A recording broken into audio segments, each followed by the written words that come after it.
Soup. Little upgrade. All the hypes about active pedals. So that's this attempt here.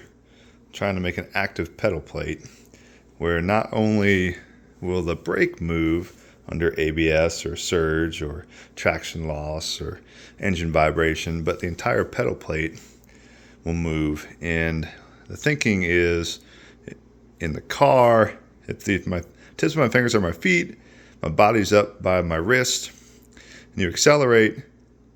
Because of the G-forces in the seat, driver wants to move back because the car is accelerating out from underneath you, and therefore your feet or your leg position, your knees, extend slightly forward to give you that little cue. That's what I think this is going to do.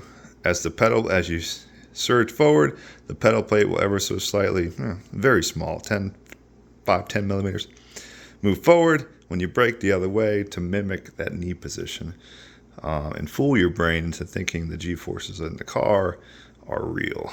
But it's a simple, I think this is a 400 watt AASD servo, and I went with a 10 millimeter ball pit, a 10 millimeters pitch. Every rotation is 10 millimeters of movement on the ball screw. That way you can get more fidelity out of the encoder that's inside here, meaning each degree of turning of the shaft, you'll get more movement of the ball screw to get a higher frequency response and quicker.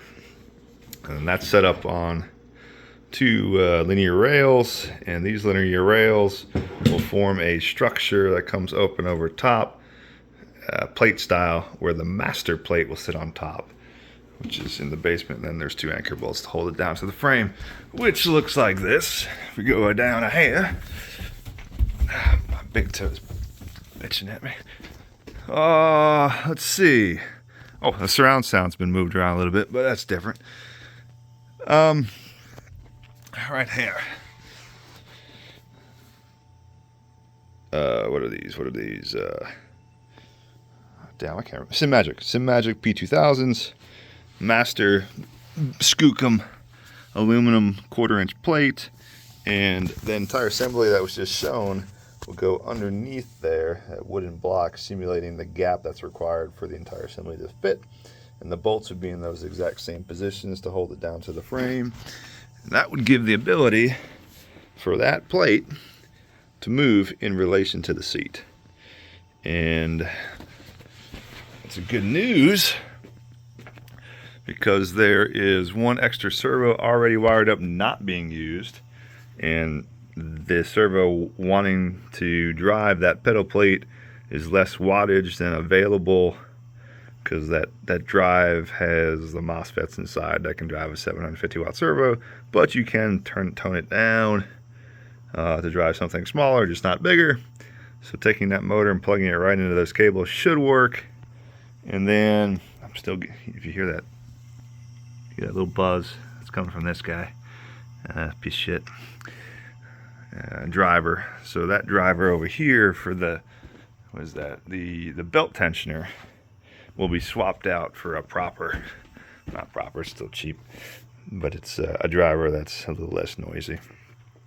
And this little mini servo, so cute. It's a 200 watter. Had to special order it. It just wasn't listed. It seems like they are still mass produced, but took a little bit of effort to ask, can you make this for me? And then that will go and replace that guy. So that's on the list. It's getting there. What else? The 5090 is installed. Barely fits in this 4000 D case. There's like 10 millimeters of clearance on the front. You regret it a little bit. Don't do it. 4090, even 4080 Ti is plenty.